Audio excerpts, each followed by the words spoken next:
জুলাই গণ অভ্যুত্থানের শেখ হাসিনা এবং আওয়ামী লীগ এবং তৎকালীন সরকারের যে নৃশংসতা ছাত্র জনতার উপর হয়েছিল, গণ অভ্যুত্থান পরবর্তী অন্তর্বর্তী সরকার গঠিত হওয়ার পরে আমাদের প্রথম দাবি ছিল এই বিচার প্রক্রিয়া যাতে যথাসময়ে এবং সুষ্ঠুভাবে সম্পাদিত হয়, এবং আমরা আশা করছি যে দ্রুত সময়ের মধ্যেই আমরা ন্যায় বিচার পাব।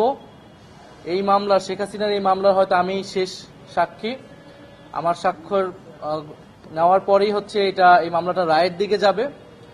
তবে শুধু এই একটি মামলাই নয়, এটা হয়তো রাজনৈতিকভাবে আমরা একটা ন্যায় বিচার পাবো, কিন্তু সারা দেশে যেই গণহত্যা এবং নির্যাতন, নিপীড়ন, গ্রেফতার, গুম, খুন সংঘটিত হয়েছিল, তার কিন্তু আরো অনেক মামলা রয়েছে।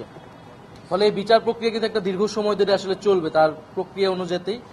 ফলে নির্বাচনের পরেও যাতে এই বিচার প্রক্রিয়া কোনোভাবেই বাধাগ্রস্ত না হয়, সেটার জন্য এই ট্রাইব্যুনাল এবং অন্যান্য যেই বিচার প্রক্রিয়া রয়েছে সাধারণ কোর্টে, সেটা যাতে অব্যাহত থাকে সেই প্রতিশ্রুতি আমাদের এই সরকারের পক্ষ থেকে, সেই একটা রোডম্যাপের দাবি আমরা জানিয়েছি, এবং সকল রাজনৈতিক দলের পক্ষ থেকেও সেই কমিটমেন্ট, তাদের সেই ইস্তিহারেও যাতে সেটা থাকে, এটা আমাদের প্রত্যাশা থাকবে, যাতে এই জুলাই গণহত্যার যে বিচার এবং গত 16 বছরে গুম সহ যে আরো নানান ফ্যাসিবাদী হত্যাকাণ্ড রয়েছে, অপরাধ রয়েছে, তার বিচার প্রক্রিয়া যাতে চলমান থাকে। এখন পর্যন্ত আমরা সন্তুষ্ট যে বিচার প্রক্রিয়া চলমান আছে এবং রায়ের দিকেই দ্রুত সময়ের মধ্যে যাবে। তবে আরো যে মামলাগুলো রয়েছে, আমরা চাবো যে সেইটার বিচার প্রক্রিয়া যাতে যথাযথ গুরুত্বের সাথে এগিয়ে চলে, এবং সরকার যাতে একটা সমন্বিত রোডম্যাপ সকল রাজনৈতিক দলের সাথে মিলে ঘোষণা করে নির্বাচনের আগে। একটা বিষয়, সেটা হলো যে শেখ হাসিনা বিদেশে থেকেই নানা রকম কথাবার্তা বলছেন।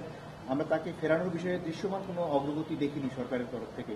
আপনারাও দেখি এই বিষয়ে তাকে ফেরানোর বিষয়টা জোরালোভাবে কখনো বলেন না। তাকে ফেরানোর বিষয়টা কি আসলে আটকে গেছে, কি মনে হয়? তাকে, শেখ হাসিনাকে ফিরে আনার বিষয়ে আমরা বরাবরই বলেছি, প্রথম থেকে বলছি, এখনো বলছি, সরকারের একটি কূটনৈতিক এবং রাজনৈতিকভাবেই সরকার এবং আন্তর্জাতিক জনমত তৈরি করে সরকারকে এই দিকে এগোতে হবে, এবং এই মামলার যদি রায় হয়ে যায় তারপরে আসলে আর কোনো অপশন থাকবে না, তাকে ফিরিয়ে এনে শাস্তি প্রদান করাই এই সরকার এবং যে কোনো সরকারের জন্য এটা একটা নৈতিক এবং আইনি দায়িত্ব থাকবে। আমরা আশা করব যে এই সরকার সেই দায়িত্ব যথাযথভাবে